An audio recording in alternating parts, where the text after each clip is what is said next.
absolutely love that opening scene of that video. I watch it all the time, and it actually sometimes makes me super sad because it's taken me 3 years to restore this Argosy Airstream. My kids have gotten so much bigger. They've been super patient. They're awesome. But we're finally going. I've also gotten a lot older, a little grayer in the hair. It's been a labor of love. It's been a grind, a lot of sweat and tears, a few points where I really just wanted to give up. It's hard. This is a hard project to take on for anyone thinking of doing it, but you're about to see why it's worth it. We're going to go on our first trip right now to South Padre, Texas, and enjoy some relaxation after a hard grind of restoring this Argosy Airstream. And then after that, I want to share with you guys a few things that I've learned that I would do differently on the Argosy that I think would help you out if you're going to restore an Airstream. But before we go on our first trip, let's take a quick side trip down memory lane. Why? Because it's a POS. Hey, don't say that. A J. Do you think we'll get it done? By when? I bet we'll have this ready for this summer. No way. Yes. No way. That's my goal. By what month? Maybe June, sometime in June. How do you like your camper?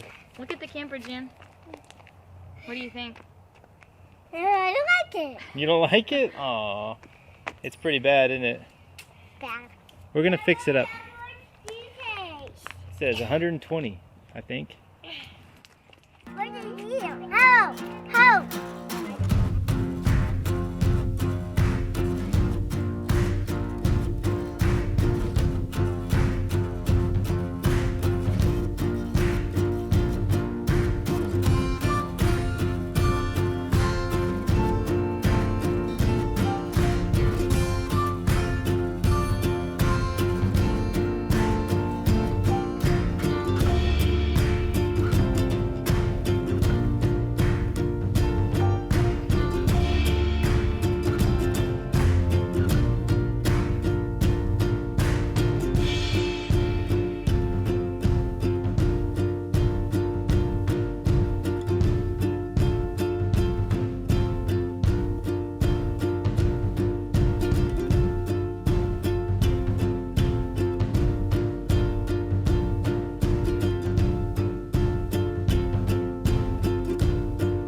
Hey, what do you guys think? Are y'all excited? Oh, yes, we Are y'all ready are. to start camping? How much longer do you think it'll be now? Let's see. I'm gonna guess May of next year. No. Sooner? I'm shooting for like January. That'd be awesome. Yeah. Spring break, Of course, 2021. we all know I'm way off on that. It's done by next summer. I'll be happy.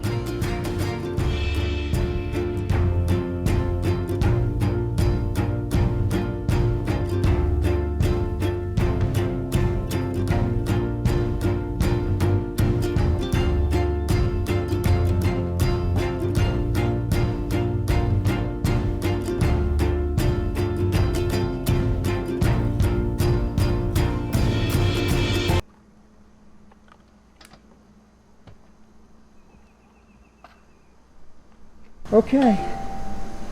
Filming on? Yeah.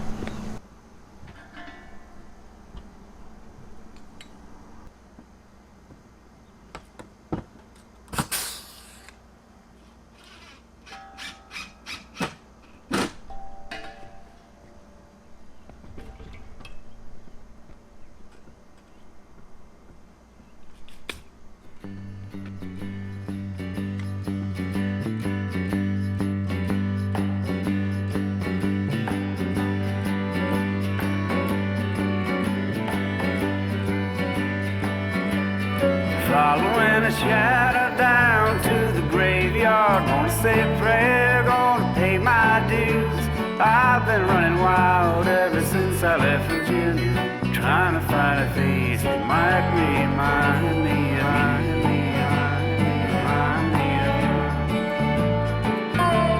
I can see the sunlight rising in the mountains, orange and red in the morning sky. I know that Okay, the everybody, world we have is successfully in completed one full day camping in the new camper. Everything has worked beautifully. No problems, no issues. It was a little rough sleeping the first night. Judd It's pretty rough. I ended up sleeping in the front bed. He ended up sleeping in the back. Emily's cooked 3 meals in the kitchen. It's been good. Just 2. Yeah, it's been good. Yeah. The only thing I can complain about is no mirror. I did not put a mirror in the bathroom, which apparently a woman needs a mirror. Should have known that. Okay, the coolest thing that I just realized, and you maybe told me about it, is the light in the shower. Oh yeah, the LED light. That is so cool. June's birthday is actually today, and she lost a tooth, and she's crazy. She's had like 3 glasses of lemonade, and She just had one. what was the cake? Molten chocolate lava Molten. cake. Oh my gosh, girl. Multi chocolate lava cake. Molten. Molten. Ah! Not multi. Okay. We all Alright, see you. June. We all see you. June, show them what they gave you. Oh, yeah. So the campsite gave him this cool art that seems to melt Johnny. away. Johnny, yours are trainodons. Oh yeah. He loves Dinosaurs. trainodons. Is that dinosaur train? Yep. Because that's Buddy, right? We have decided, or I should say June has decided to name the camper Greenlight Camper? Is that? Greenlight camper. It's Greenlight actually Johnny. camper. Green, Mom. Yeah, Junie did not decide. Johnny. Okay, Greenlight Camper. And I believe Emily's gonna start an Instagram. I did. Okay, so what's the Instagram handle? It's Greenlight camper. Greenlight Camper. If you want to follow in our adventures, I mean, it's 2022. You got to have an Instagram account of everything you do.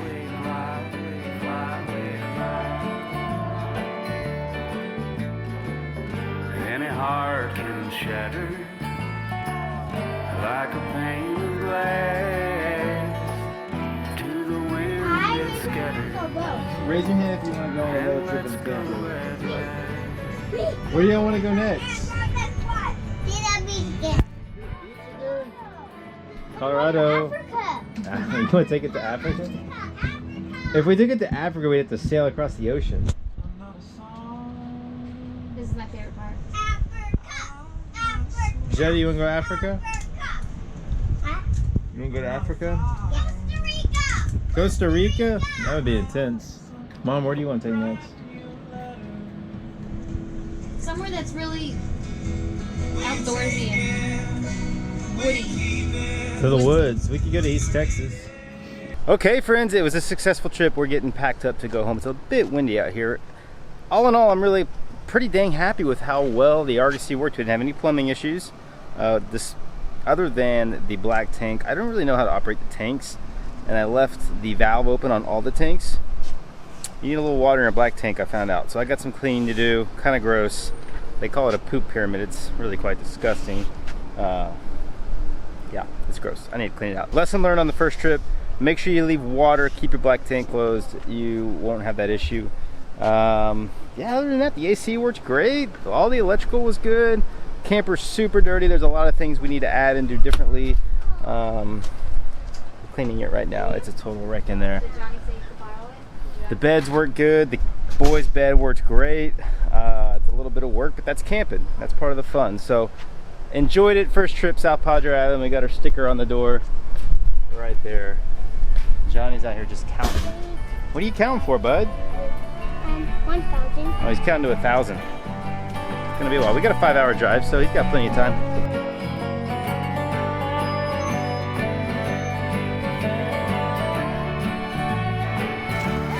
Sing another song for the ones in sorrow. Sing about the smiles that they'll never see. Sing about a love who's over across the mountain. Tell her that I love her. Don't you tell about it. Tell about it. Tell about it. Tell about it. Tell about it. Tell about it. Tell about it. Tell about it.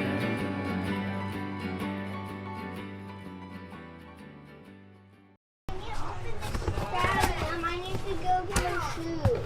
You wanna help me set this up real quick? What is it? So Simply Safe system. Oh, yeah. Okay, open this box. Pull that out of there. Okay, let's take a quick break to talk about today's sponsor, Simply Safe. They provide an award-winning home monitoring system. I have one set up on my house and on my shop. It protects it from theft, water damage, freeze damage, fire damage, and it's all interactive. It hooks up to a phone, and I get notifications. They have HD cameras, both for the inside, doorbell cameras, and excellent outdoor HD cameras as well that all hook up to an app and monitor your home. The system itself only costs $1 per day, and there's no long-term contract, so you don't have to worry about getting locked in over a long period of time. I actually took a little bit of time out of my vacation while we were at the beach to set up the home base, the water sensors, the freeze sensors, motion sensors. There's no service appointments necessary. You don't have to worry about hiring a professional. Everything you need ships right to your door in a box, and you can set it up on your own. Now, there's several reasons why I really am excited about adding a third system into the camper. First is theft protection. Also, SimpliSafe gives me the opportunity to monitor the RV from water damage. Now, anyone who owns an RV knows that there's a very big potential for plumbing leaks, for leaks of any sort with water. So I have water sensors set up in my kitchen, in here where my freshwater tank is and pump. I have one under my refrigerator, I have one under the shower, and I have one in the bathroom. So I have several water detection sensors. You can name all of them, so when I get a notification, it'll tell me where the water leak is. Another reason I want to protect it is from freeze damage. SimpliSafe will notify me if the temperature drops below 32 and that I can be aware of the potential for pipes freezing. The biggest reason I want it in here is for the fire and CO2 protection, obviously. Fire hazards are a big deal in RVs, so I have a fire monitor set up in the bedroom area, and then once I get propane running in here, I don't currently have propane set up, we will set up a CO2 detector as well. And the great news is SimpliSafe is offering my viewers 20% off their security system when you sign up for an interactive monitoring plan, and you get your first month free. So if you've been watching this series and you own an RV, you should consider getting a SimpliSafe security system for your RV. Remember, there's no safe like SimpliSafe. Okay, so we are back. Been back for about a week now. I have a long punch list of things to knock out on this, so there will be more videos coming. We're going to take it on its second trip here soon to the river, which I'm excited about. I feel kind of bad in that video when we were down in South Padre because I was exhausted, and you could probably tell in some of the footage. I didn't shoot as much as I would hope to have, and also, like I said, I was tired. Every time we went to the beach, I literally just fell asleep in the chair with Judd. I'd worked so hard the weekend before and actually had COVID, and I was worn out. But it was good to relax and have fun, but I'm sorry, the footage wasn't super great. So we've got the SimpliSafe system all set up. That's all taken care of. Now, one big thing that I wanted to share with you before we get into some of the things that I would do differently, which I think will be super helpful for some of the people watching this who are restoring an Airstream, is the Vista window. So that's this window up top, way high. That window has an interior trim, which was basically a piece of big giant chunk of plastic that originally came with it. That was all deteriorated, broken, fell apart when we took it down. And if you remember a while back, if you've been with me for a while, I tried to build my own custom sliding aluminum shade, and I just failed miserably. I couldn't pull it off, and I just gave up on that. That was probably the only thing throughout this whole camper where I'm just not going to do it. I can't figure this out, and I spent some time on it. But thankfully, my good buddy Ian Miller, who professionally restores Airstreams up in North Texas, took care of making me some aluminum trim to trim out my Vista windows. So this is what he made right here. This is just, you know, a custom bent piece of aluminum L bracket. I don't know what you call this stuff. I want to call it angle iron, but obviously it's not angle iron. And he bends it to the right radius and also shapes it this way as well. So it shapes, kind of matches the wall, and it'll drop right up on here and clear that gap. Now I have some work to do. I got to polish that out. It needs a little bit of some grinder marks in there, but that's okay. Now the one thing about this is the way the walls were originally set up. You can see the opening in the aluminum wall is way too big. So if we just stuck this up, I mean, there would be no way to put it up there, right? It doesn't have anything to attach to, so we need to fill that gap. Luckily, I have a CNC, so I'm very fortunate. And I just programmed a program to cut out this piece here that will fit this piece of trim inside of it, just like that. I can rivet the trim right to this piece of sheet aluminum, and then I've already pre-drilled holes in this, and then basically I can put the whole unit together and then go rivet it up on the wall in place. So that'll be good. I'm excited to have that done. That's like the one thing in the camper that's not looking super good, and you've probably seen it in this video, just that insulation hanging out, and it's not finished out. So I've got some work to do. We're going to do some polishing on this, and like I said, get it all cleaned up and make it look pretty. We'll get that installed. I'm going to film all that. I'll share that with you. Okay, so I want to talk on a few things I would have done differently on this restoration. The first thing is the subfloor. So on any Airstream, the most common thing to fail is a subfloor. It's a wooden floor. It's basically 5/8 of an inch thick. That sandwiches between the metal frame of the trailer and then the aluminum shell. It always gets, you know, I think pretty much everyone can agree that most Airstreams at some degree will leak. It could be a small leak. Sometimes when they're older, they get big leaks in them, or sometimes you have plumbing issues and you leak from the inside. it happens. And if I could go back, what I would have done differently is put a little bit more epoxy on my subfloor. So I put 2 coats of penetrating epoxy across the board, top and bottom on the subfloor, and that was a lot. Epoxy is expensive and it takes a long time. You're talking about, I think there was 5 sheets to cover the length of my trailer. So you're talking about a lot of epoxy, but it's well worth the investment to really seal up that wood with a quality marine epoxy. I would use Total Boat's penetrating epoxy. It's what I used. And if you could get 3 or 4 coats on there and really seal it down, that would potentially save a lot of grief down the road. Okay, so this is probably the biggest mistake I made in this restoration, is not properly putting enough cross members in my frame. The frame of this Argosy originally came with the cross members on 36-inch centers with these long stringers that ran the length of the trailer. Now that made it really difficult to get water tanks, because you had the water tanks that originally came with it were notched around the stringers. You can't find that now, you can't replace that. So I decided to cut those stringers out and just completely remove them and add cross members every 24 inches along the frame, and then within those 24-inch spacings I could drop my water tanks. Now the problem I had is I couldn't find a black tank that would work. I bought 2 gray tanks that were 24 inches and would fit inside that span, and then I connected them to double the capacity. But with the black tank, I just couldn't find a tank that would work to fit in a 24-inch center cross member. So I spanned that gap out. I think it was like 32 or something like that to fit my black tank. And I didn't think it would be an issue. And there's a point that span happens right where you walk towards the end of the hallway into the bedroom. Here's our toilet. Black tank is directly below me right here. Basically, there's a cross member probably right where my foot is, all the way over to right inside the bed. And so it's hard to tell obviously from the camera, but the minute you step right here, the floor starts getting a little squishy and it wants to dive down. You can feel it give a little bit, and you're standing right over the top of that black tank where the cross members aren't there. It's not supported. But I didn't know, so that's why I'm sharing with you guys, so you don't make the same mistake that I made. Now the third thing I would have done different is also a flooring issue. Once I got the shell on and had everything ready, the first thing I did was I put in a vinyl flooring. I didn't really do a lot of research in this space. I wish I would have, because I just went to Lowe's and with my wife Emily, and we picked out the flooring that we liked. We wanted a vinyl flooring because I knew that was going to be durable and it would hold up well to moisture and just kind of the beat down that you would give an RV with kids in it and all that kind of stuff. So we just grabbed the vinyl flooring and threw it down across the whole floor. A couple things. I think if I do it again, I may not put flooring all the way across. I may install furniture and cabinets and come back and cut in around. I kind of don't know if there's an advantage either way, other than there's less weight there. That vinyl flooring is not light, so it does add weight to your trailer. The biggest issue I had is I didn't really research the vinyl flooring, and it moves quite a bit. So I end up getting a lot of gaps, right? So where these things are kind of clipped together, there's areas where they pull apart, and it's super annoying. I've had to cut relief cuts in places I could to move the floor and then hide those relief cuts. I've also noticed in some areas they're actually kind of pushing up, kind of like that, the floor is. It's buckling up a little because it's obviously trying to swell, and there's cabinets and fixtures and stuff screwed down through that vinyl floor into the subfloor, which stops it from moving. I didn't foresee that being an issue. I don't know a lot about flooring, so I wish I would have thought that through a little bit better, done a little bit better research, and possibly only put my vinyl flooring in after I installed the cabinets or the furniture in the camper. Okay, so the fourth thing I would probably do differently is I got advice not to brace the shell when you take it off, when you remove it off the frame. Didn't seem necessary. I watched a lot of YouTubers or a lot of other people who had restored these, and they just put a wild amount of 2x4 bracing inside. And I just thought, I'm not spending the time to do that. It seems overkill.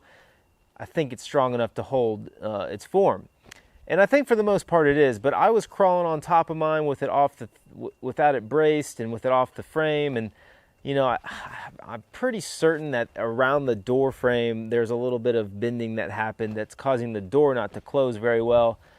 So if I could go back, I would have definitely at the minimum braced out the door frame and the jamb and all that to kind of keep it secure, and I probably wouldn't have gotten up on the shell until I had it back on the actual frame and locked in. And plus the interior walls as well add a lot of stability and strength once you install those. So If I could do it again, I think I would have done some level of bracing around my door once I took the shell off. I think that's probably a wise thing to do.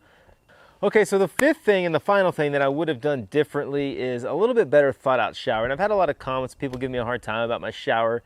I set it on the floor and raised it up and put my plumbing under it. For me, it's really not that big of a deal. It's a pretty tight clearance. It's not easy. I mean, it's kind of tight, but I'm not a super tall guy. I'm only 5'9". My wife, kids can handle it, no problem. But most showers in these Airstreams are on the deck, and then you have your plumbing underneath. That's how it originally was. I didn't really, there's so many aspects to this restoration that it can be hard to get through everything and plan it out exactly how you need it. And the shower in this instance, I just kind of went for it and raised it up. And if I could go back, I probably wouldn't do that. I'd probably figure out a way to get my plumbing underneath the subfloor and have a little bit more height clearance. Other than that, the shower, I am actually really pleased and proud of how that shower came out. I've never built an enclosure. We did fiberglass work and acrylic, and it works great, and it's fully waterproof. I just wish I had that, 4 inches of clearance that we're missing because we have it up off the subfloor. Okay, that's going to wrap it up for this video. Hope you guys enjoyed it. Be sure to go check out Ian's AirstreamU. Pretty cool stuff. And a big thanks to Simply Safe for sponsoring the video. I really always appreciate their support, and I'm excited to have a system now in the Argosy. A few quick announcements before we leave. First, a really cool new hat has hit my merch store. So if you want to support the channel and you like hats, go check it out. Finally, behind me is my deck. I promised my wife 3 or 4 years ago, a long time ago, I would build her a new deck. And I got the Argosy, and I did not expect to work on the Argosy for almost 3 years, and I couldn't take on this commitment with the Argosy not done. A little hint towards the next big project. We're going to rebuild this deck, and you can see it's got holes in it. It's pretty dilapidated, and it is falling down. Boards are sagging. It's actually kind of dangerous. So coming to you very soon, my wife is very excited. We're going to be starting a deck project, and it's going to be a fun one. I got a lot of big plans for this. I think it's going to be pretty cool. So stay tuned for that. Hope you enjoyed this video. Hope you enjoyed the time with my family. Let me know if you like that. I don't know if I'm going to continue doing content like that, but I think it's kind of fun to share family memories and share the fruits of all the hard work that went into the camper. So leave me a comment. Let me know what you think. Really appreciate it, guys. As always, we'll see you next time.